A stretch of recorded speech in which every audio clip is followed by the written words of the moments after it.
नमस्कार दोस्तों, मैं हूं सीए रोहित ज्ञानचंदानी और फिन अकेडमी में आपका बहुत बहुत स्वागत है। दोस्तों, आज मैं आपके लिए हमारी बेसिक्स ऑफ स्टॉक मार्केट की सीरीज़ का पार्ट 3 लेकर आया हूं, जिसमें एक बहुत ही इंपॉर्टेंट कंसेप्ट हम लोग डिस्कस करेंगे, जिसे कहा जाता है शॉर्ट सेलिंग। पिछले वीडियो में मैंने आपसे कहा था कि आप किसी शेयर को बिना खरीदे ही बेच सकते हैं, पहले बेचकर बाद में खरीद भी सकते हैं। तो हम आज ये कंसेप्ट समझने की कोशिश करेंगे कि शॉर्ट सेलिंग होती कैसे है। तो बने रहिए हमारे साथ।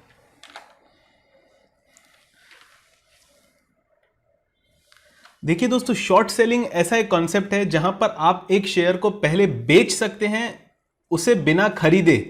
यूजुअली हम लोग स्टॉक मार्केट में ऐसे डील करते हैं, अगर मुझे कोई स्टॉक अगर मेरे पास ऑलरेडी है तो ही मैं उसे बेच सकता हूं, अदरवाइज उसे बेच नहीं सकता। ये मैं कैश सेगमेंट की बात कर रहा हूं। लेकिन मान लीजिए मुझे कैश सेगमेंट में ही किसी स्टॉक को बेचना है, तो क्या मैं वो कर सकता हूं? इसका जवाब है हाँ। इस प्रोसेस को हम शॉर्ट सेलिंग कहते हैं, तो इसे समझने की कोशिश करेंगे। देखिए, process of short selling is selling a stock before buying it. मतलब उसे खरीदने से पहले उस स्टॉक को बेचने की प्रोसेस को हम लोग शॉर्ट सेलिंग कहते हैं। Short selling in cash market can be done only on intraday basis. Intraday का मतलब है उसी दिन आपको ट्रेड काटना है, उसी दिन आपको जो है ट्रेड को क्लोज कर कर प्रॉफिट या लॉस बुक कर कर निकलना है उस ट्रेड में से, उसे इंट्राडे कहते हैं। You have to compulsorily close the position by EOD. EOD मतलब एंड ऑफ द डे। तो जैसे मान लीजिए 9 बजे, 9:15 बजे जब मार्केट खुलता है, तो मैंने मान लीजिए 10 बजे किसी भी एक कंपनी का स्टॉक शॉर्ट किया है, मतलब सेल कर दिया है उसको। ये मैं कैश मार्केट की बात कर रहा हूं। फ्यूचर्स मार्केट में, डेरिवेटिव्स मार्केट में आप शॉर्ट पोजीशन कैरी कर सकते हैं एक्सपायरी तक। मैं कैश सेगमेंट की बात कर रहा हूं। यूजुअली ये चीज शॉर्ट टर्म इंट्राडे ट्रेडर्स करते हैं, जिनके पास बहुत सारा पैसा नहीं होता है, कम कैपिटल पे ट्रेड करते हैं। मान लीजिए अगर 10,000 रुपए हैं आपके पास, तो आप इन्फोसिस का या किसी भी एक बड़ी कंपनी का लॉट साइज फ्यूचर में आप शॉर्ट नहीं कर पाएंगे, क्योंकि उसके लिए मार्जिन रिक्वायरमेंट बहुत ज्यादा है। तो आप ऐसा कर सकते हैं कि आप 10, 50, 100 शेयर इन्फोसिस के आप कैश मार्केट में शॉर्ट कर दें। तो इस पोजीशन को जब आप कैश मार्केट में शॉर्ट करते हैं, तो इसे एंड ऑफ द डे तक क्लोज करना है, नहीं तो आपका ब्रोकर उसे खुद ही स्क्वायर ऑफ कर देता है। जैसे बहुत सारे बड़े ब्रोकर्स हैं, उनका आरएमएस सिस्टम जो रहता है, रिस्क मैनेजमेंट सिस्टम जो रहता है, वो आपके शॉर्ट पोजीशन को ऑटोमेटिकली स्क्वायर ऑफ कर देता है। अब बताइए ये क्यों करते होंगे? समझने की कोशिश करेंगे कि वो आपका भला चाहते हैं, इसीलिए कर रहे हैं ये चीज। आज जो मैं ये रेड जो शर्ट ये पहन के आया हूं, तो उसका रीजन ये है कि शॉर्ट सेलिंग का कितना खतरा हो सकता है, कितना आपको नुकसान हो सकता है अगर आप उसको ठीक से नहीं करेंगे। तो This technique is used by traders that are bearish on the stock and want to profit from its fall. अगर आप किसी स्टॉक पर बेरिश है, अगर आपको लगता है कि कोई स्टॉक करेक्ट हो सकता है, तो आप उसको शॉर्ट कर सकते हैं और फिर उसे आप कम दाम में खरीदिएगा। मैं एग्जांपल देता हूं। मान लीजिए आज इन्फोसिस का स्टॉक 1,000 रुपए पे चल रहा है, ठीक है, सुबह के 10 बजे हैं, तो ये 1,000 रुपए पे चल रहा है। आपको लगता है कि ये 980 तक जाना चाहिए आज ही, तो आप इसे सेल करोगे। इसे बाय नहीं करना है, कैश मार्केट में ही सेल कर देना है।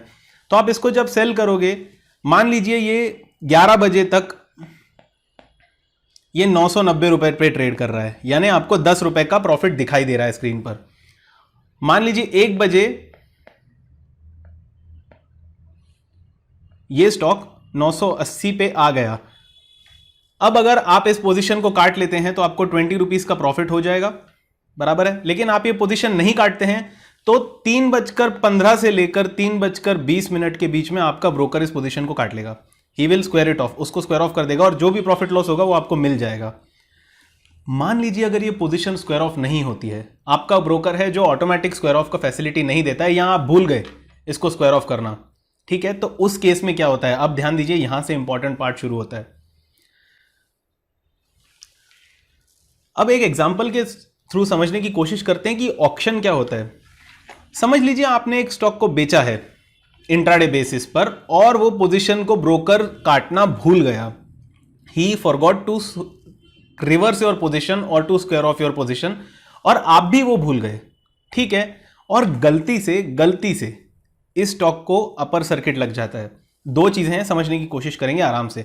सबसे पहले, या तो ब्रोकर आपका पोजीशन काटना भूल जाता है और आप भी भूल जाते हैं, और 3:30 बज गए, आपने शॉर्ट करके रखा है उस स्टॉक को, तो क्या होगा?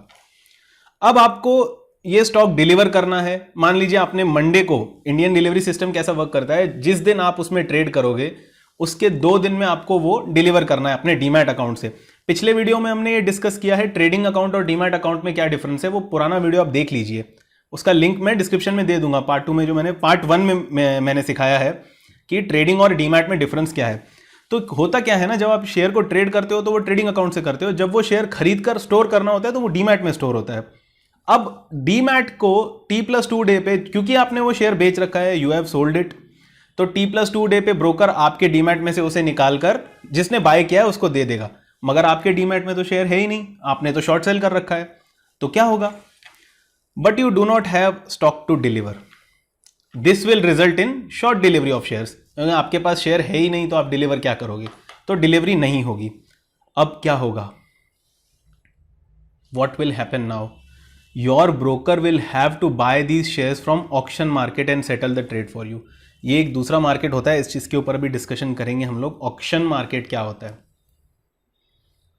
समझ लीजिए, एक एग्जांपल ले लेते हैं, समझ लीजिए आपने 100 शेयर किसी कंपनी के बेचे हैं, शॉर्ट सेल किए हैं मंडे के दिन, which is T day, T मतलब ट्रांजैक्शन डे, ठीक है। ये ट्रांजैक्शन डे के दिन आपने 100 शेयर बेच दिए और आप उस पोजीशन को काटना भूल गए, आपने नहीं काटी और उसको अपर सर्किट लग गया। अब ध्यान दीजिए, अपर सर्किट का केस क्या होता है, अपर सर्किट का केस ये होता है कि वहां पर अब सिर्फ बायर्स ही हैं, सेलर नहीं है। ओके, आपने सेल कर रखा है, आपको बाय करना है अब, लेकिन कोई सेलर मार्केट में है ही नहीं, तो ये आपके लिए बहुत बुरी बात है। मान लीजिए किसी स्टॉक को आपने 100 रुपए पे शॉर्ट सेल किया है और इसको 120 रुपए पे अपर सर्किट लग गया है, तो अब आप इसको खरीद नहीं पाएंगे क्योंकि सेलर्स हैं ही नहीं, तो आपको 20 रुपए का लॉस तो वैसे ही हो गया, होने के बावजूद भी आप उसको काट नहीं सकेंगे पोजीशन, उसको परचेस नहीं कर पाएंगे। तो क्या होगा, अब जो ये आपने मंडे के दिन कर दिया है, तो T+2 यानी वेडनेसडे के दिन आपको ये शेयर डिलीवर करना है, जिस किसी आदमी ने आपसे खरीदा उसको आपको डिलीवर करना है ये share. Since shares are not in your account, क्योंकि आपके पास ये शेयर्स नहीं है, ब्रोकर को क्या करना पड़ेगा, आपके लिए उसे ऑक्शन मार्केट जाना होगा। समझ लीजिए, ऑक्शन मार्केट में जाकर उसे ढूंढना होगा कि क्या कोई वो शेयर्स दे रहा है, अगर वो देगा तो वो खरीद कर ये आपका जो है ट्रेड सेटल करेगा। अब ऑक्शन मार्केट का रूल समझ लीजिए, जो ऑक्शन मार्केट का प्राइस होता है, अब ये नॉर्मल मार्केट की तरह प्राइस नहीं होता है, डायनामिक प्राइसिंग बायर सेलर के बेस पे। ऑक्शन मार्केट में कैसा होता है कि जो भी T+1 का, ये मंडे आपका टी डे था, ट्यूसडे है T+1 और वेडनेसडे है T+2। T+2 में आपको डिलीवर करना है, टी में आपने ट्रेड किया है, जो क्लोजिंग प्राइस रहेगी T+1 की,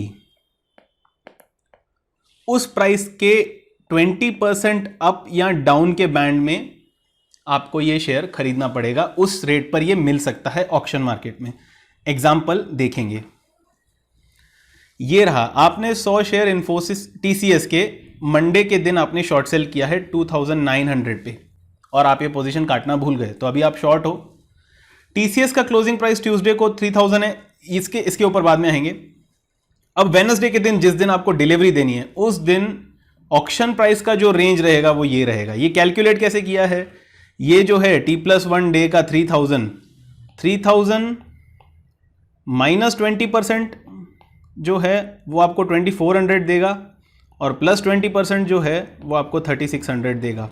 तो ये रेंज में जो है उसका प्राइस रहेगा ऑक्शन मार्केट में, इस रेंज के आसपास रहेगा। अब समझने की कोशिश कीजिए, जो ऑक्शन में आएगा आपको शेयर बेचने के लिए, नॉर्मल मार्केट में तो जो प्राइस चल रही है उस पर आप ले सकते हो, बट नॉर्मल में आपका नहीं जाएगा क्योंकि आपने शॉर्ट सेल कर रखा है।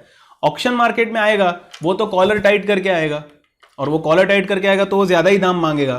तो चलो मान लीजिए फिर भी आपकी अच्छी किस्मत है, 3600 में नहीं बट 3500 में डील हुई है, तो आपने 3500 में 100 शेयर खरीदे, आपके ब्रोकर ने आपके लिए खरीदे।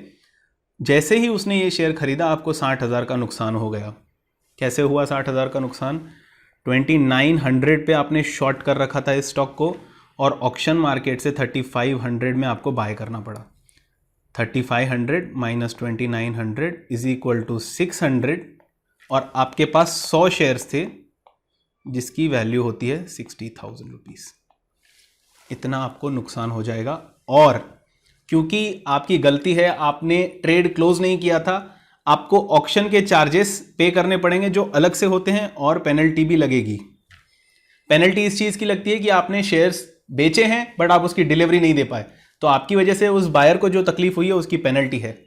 और क्योंकि ब्रोकर को ऑक्शन मार्केट से आपके लिए ट्रांजैक्शन करना पड़ा, उसके लिए आपको ऑक्शन चार्जेस भी पे करना है। ये कंसेप्ट क्लियर है, आपको समझ में आ रहा है? पूरा ऑक्शन मार्केट का ये एग्जांपल है। अब फाइनली हम देखेंगे कि ये कैसे अवॉइड करना है। देखिए, ये इंट्राडे ट्रेडर्स के लिए बहुत इंपॉर्टेंट है। जो लोग इंट्राडे ट्रेडिंग करते हैं उनके लिए बहुत ज्यादा इंपॉर्टेंट है। अगर आपके पास कोई शॉर्ट पोजीशन है तो उसको बिल्कुल ध्यान रखिए और उसको काट दीजिए। अदरवाइज आप ब्रोकर से इंश्योर कीजिए कि वो intraday position automatic square of करता है या नहीं। मेजर ब्रोकर जो हैं इंडिया में वो ऑटोमेटिक स्क्वायर ऑफ करते हैं। उनका आरएमएस सिस्टम 3 से लेकर 3:20 तक आपका पोजीशन काट देते हैं। लेकिन ये चीजें ध्यान में रखें। Ensure that your broker has a facility to automatically square off your short sell trades. ये मैंने यहाँ पे बता दिया। सिचुएशन में get worse in case upper circuit and your shares में गो फॉर ऑक्शन कंपल्सरीली। अगर अपर सर्किट लग जाता है तो फिर हो गया खत्म। अपर सर्किट लग गया मतलब वहां पर कोई सेलर ही नहीं है, तो आप बाय ही नहीं कर पाओगे, तो आप कंपल्सरीली ऑक्शन में जाओगे। और जब कंपल्सरीली आप ऑक्शन में गए उस वक्त आपको भारी नुकसान होगा। ध्यान में रखिए, ये शॉर्ट सेलिंग का बहुत बड़ा रिस्क है। Keep an I on your intraday short cell position so you don't. ध्यान दीजिए, अगर आप किसी चीज को इंट्राडे में शॉर्ट सेल करके रखे हैं उस पर ध्यान दीजिए। ब्रोकर से कंफर्म करके लीजिए कि उनका ऑटोमेटिक आरएमएस सिस्टम है या नहीं है। अगर नहीं है तो आपको बिल्कुल खुद ही ध्यान देना है। अपर सर्किट के केस में तो चलिए खैर आप कुछ कर नहीं पाएंगे, लेकिन नॉर्मली भी आपने इंश्योर करना है कि अगर आप इंट्राडे पोजीशन में शॉर्ट सेल करके रखा है तो आप उस पोजीशन को काट कर चलें। ये बहुत जरूरी है आपको भारी नुकसान से बचाने के लिए। तेजी के चलते निफ्टी 13,000 के पार। बैंक्स में बिकवाली आने से सेंसेक्स 600 पॉइंट लो का। क्या है ये निफ्टी और क्या है ये सेंसेक्स, आप भी जानना चाहेंगे? तो बने रहिए हमारे साथ इस सीरीज में, और अगले पार्ट में मैं आपको बताऊंगा कि भारत के सबसे बड़े इंडाइसेस कौन से हैं और उनके फीचर्स क्या हैं। तब तक के लिए धन्यवाद।